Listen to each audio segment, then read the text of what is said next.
On July 14, 2017, YouTube personality Lacey Green was interviewed on The Rubin Report. During the interview, Lacey noted that her experience with questioning accepted beliefs found within the social justice community reminded her of her experiences with questioning her Mormon religion from her youth. You have this community that is organized around moral principles, and you feel really repressed and shamed and restricted whenever you commit a thought crime, and you have to confess and you have to apologize when you make a mistake, but your apology is never really good enough. You always are deep down an original sinner, you have to be cast out. You're going to be excommunicated if you make too many mistakes. It's the same exact thing. Like Lacey, I too was once a Mormon. Hence, Lacey's comments inspired me to think about the social justice movement in terms of religion. From there, I abstracted some common themes that I have observed within the movement and translated them into statements that appear to represent their directives. In so doing, my aim is to help explain why the social justice activists think, act, and behave as they do. To that end, here are the social justice 10 Commandments.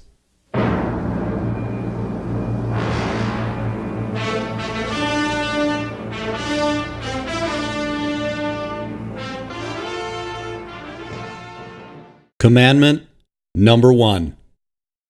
Thou shalt have no gods or religions before social justice. For the most part, the social justice movement is secular in nature. On its face, it generally rejects religion as being a tool of both past and present oppression. There are some exceptions, but even in those cases, social justice causes are given priority above religious faith. However, much like religion, the social justice movement is an all-encompassing framework that its adherents use to view the world. It reigns supreme in its influence upon the minds of its believers, and they will jealously submit to no other ideology. It is also faith-based in that it presumes that adherence to its tenets will result in an improved society. Tellingly, some early proponents of social justice shortened the name for their emerging secular religion to be Sokjus. Critics immediately recognized an eerie similarity in this abbreviation to the secular religion invented by George Orwell in his book 1984, called Ingsoc. Ingsoc was newspeak for English socialism and represented the totalitarian political ideology which gave rise to Big Brother. As the 9 other social justice commandments demonstrate, this similarity runs deeper than the abbreviation. Commandment number 2. Thou shalt elevate feelings over facts. Social justice has its roots in the philosophy of postmodernism. This philosophy rejects the notion of objective truth and instead believes that everything is subjective. There is no independent reality. There is only interpretation and narrative. This means that, in a fundamental sense, anyone's interpretation of reality is potentially as valid as is anyone else's. What we regard as truth is actually a socially constructed and agreed upon narrative. The only thing which grants superior status to one narrative over another is who wields the power within a given society.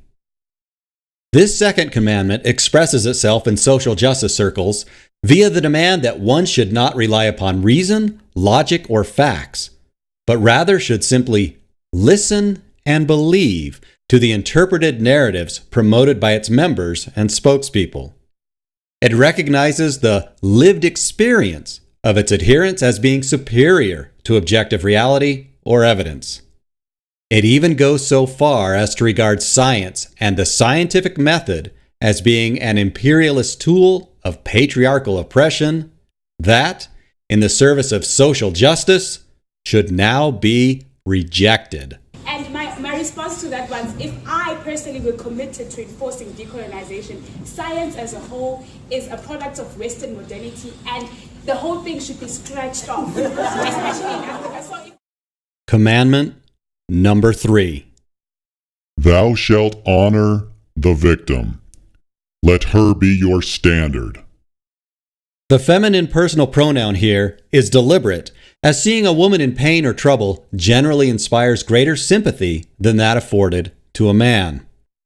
This commandment supports the directive described in the second commandment to inflame emotions rather than speak to reason. By focusing on how an individual woman may be hurting, this commandment allows social justice believers to bypass issues of fact and emphasize instead the emotional power of the victim narrative. The natural human tendency for empathy for the suffering of others is conscripted to serve as a tool to foment change or to recruit new acolytes. This commandment is why emotionally moving stories that have been shown to be fabricated, such as false rape allegations, can still be upheld as being brave or meaningful. The utility of these stories in promoting the social justice narrative is of greater importance than their factual validity. Commandment number 4. Thou shalt venerate the sacred 7 identities. The sacred 7 identities are women, Black, Hispanic, Native American, LGBTQ, disabled, and newly, Muslim.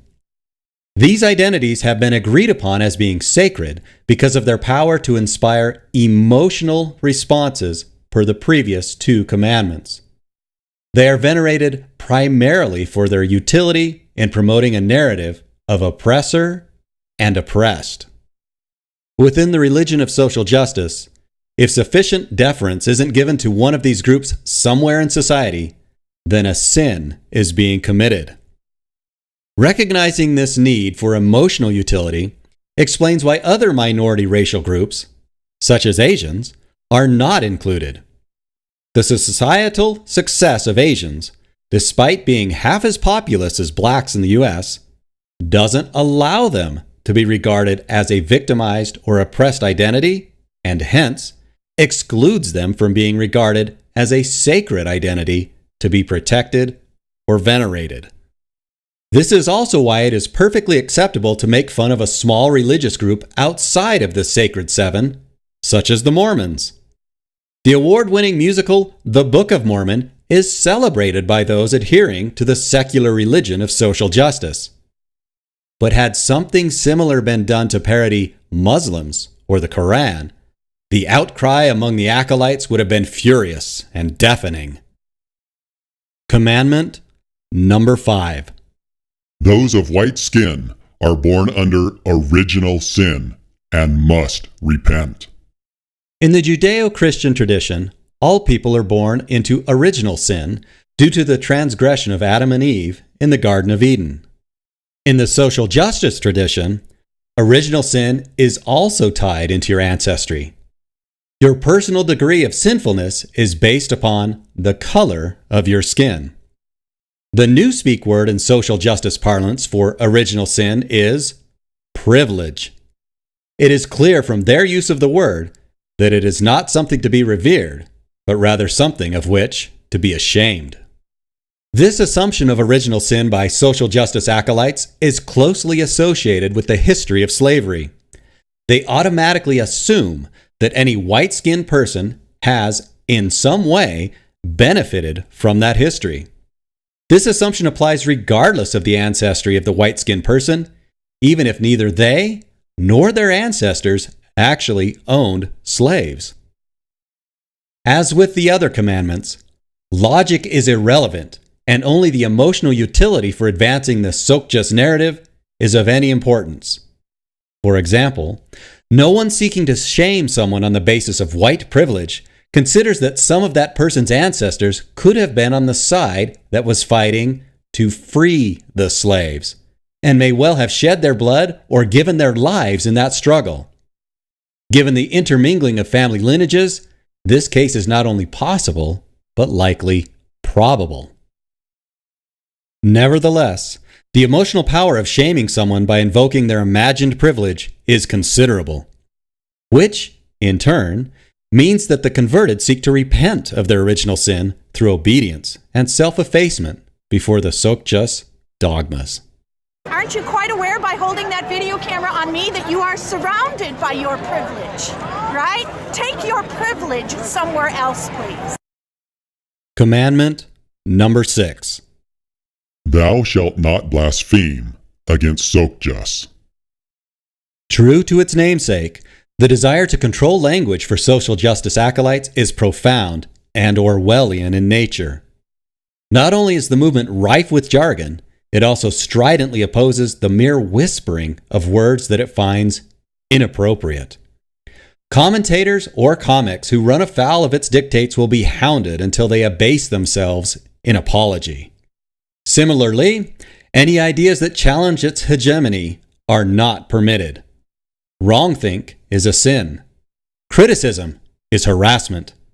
Free speech is recast as hate speech. And speakers who give words to oppositional views are protested and shouted down. The only language that is allowed is that which passes the abundant and vigilant censors of social justice.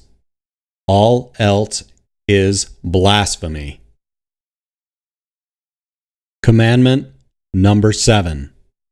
Thou shalt employ authority to impose thy virtues. Members of the social justice religion are so self-assured of their righteous aims that they see no reason to wait for the rest of the populace to be converted. Per the second commandment, power is the means by which a given narrative comes to be accepted as true. And so, they seek to ally with new or existing institutions of authority, and thereby coerce any opposition into submission. Legislation that enforces their newspeak terms and prosecutes blasphemy is encouraged. Campus sexual assault tribunals are organized with the express intent of circumventing due process in their zeal to convict the accused. Human rights commissions are created to assist in ferreting out and punishing non-compliant voices. Bill C-16 in Canada demonstrates this commandment in action. This newly enacted law requires its citizens to respond with the properly invented words when compelled to do so. So now, not only can you be found guilty of the things you do or say, but also of things that you do not do or say. Persuasion of the unconverted is not necessary when your ideology can be enforced via authority. Commandment number 8. Thou shalt seek grievances against Sokjas to fuel thine holy outrage. Since emotion, not reason, is the key to both activism and the conversion of the uninitiated, social justice acolytes constantly surveil the world around them for any infractions that might be potentially inflammatory. The impact of such infractions is irrelevant, as even the tiniest of perceived microaggressions has the potential to be escalated to a crisis. The louder the exclamations of outrage, the greater the grievance. Petty things can be inflamed to become icons of oppression, and in turn, those newly minted icons are then held up as proof of the need for the authorities to sweep in and take corrective action against the offenders. You want my name? Yeah, sure. It's humongous. Okay. Humongous what? Humongous what? Humongous. Humongous what? That's what it is. Humongous what? Is that sexual harassment? Is that what you just did when you said that to me? What, humongous? Why would you say that to me? Yes, but my name. Why would you say that to me? Why would I say it to Why you? would you say that to me? Why would you ask me my name? What? Humongous what? Humongous what? Humongous what? Humongous what? This person just spoke to me in a sexually harassing way. I did not. Yeah, he did. He said. Commandment number 9. Excommunicate all who question, dissent, or disobey. The ideology of Sokjas reigns supreme. Even being a member of the sacred 7 identities will not provide immunity should one start to challenge or ask questions about the accepted dogma. Small divergences in thought or action are magnified into heresies. Since Sokjas acolytes seek to establish the truthfulness of their narrative via appeals to authority, they see no need to engage with those of the unwashed populace who differ in outlook or opinion. Open discussion and dissent with outsiders is not just discouraged, it is regarded as a form of religious infidelity. Irrespective of sacred identity or even prior service to social justice causes, those who later challenge Sokjus tenets can face disciplinary action that may range from accusations of apostasy to outright public excommunication. Unrepentant sinners can come to be regarded as fair game and may consequently face harassment, death threats, or physical violence. It had to be made. Someone had to make it, and I think I possibly am the only one that could have made it in the way that it was made and released. And in a lot of ways, I do think it was career suicide. Maybe. Sorry, hold on.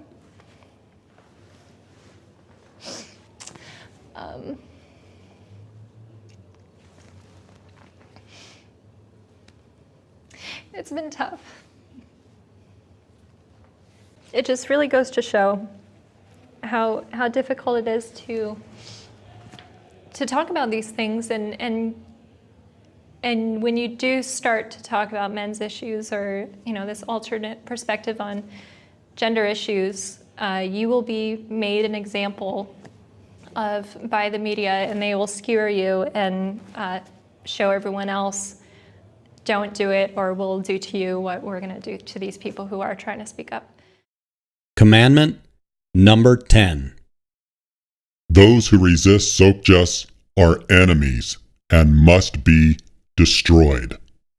Confident in their righteousness, acolytes of the religion of social justice do not shy away from meting out harsh punishments against their adversaries. Because they resist openly engaging with opposing voices, they instead seek to forcefully silence or eliminate them. Hence, they verbally harass opponents, labeling them as racist or sexist in attempts to discredit them and make them into social pariahs. They organize protests, petitions, and campaigns aimed at thwarting contrary opinions from being heard. They dox rivals and write letters to employers in hopes of getting them fired from their places of employment. In more extreme cases, acolytes will proudly gird themselves in the self-made armor of the social justice warrior to take up arms and physically intimidate or harm those they regard as infidels. One group, self-named in true Orwellian fashion as Antifa, an abbreviation of anti-fascist, eagerly dons black face masks and clothing so that they might act anonymously when they set out to extort submission from ideological opponents via the vandalism of personal property. Another group, going by the acronym of BAM, or By Any Means Necessary, organizes raucous protests and publicly endorses violence in their willingness to fight any and all who may oppose their ideology. Both groups are comprised of extremist zealots who openly state that their aims are to destroy any who they perceive may threaten the faith or thwart them in achieving their Sokjus objectives.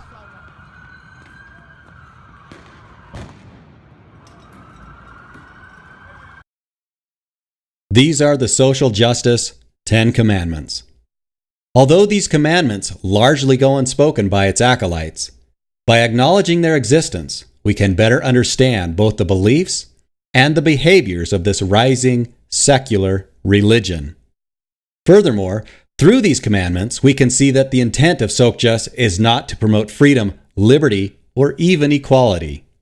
Rather, it is simply to overwhelm all other opposing ideologies on its way towards becoming the one true faith that subsumes or subjugates all others.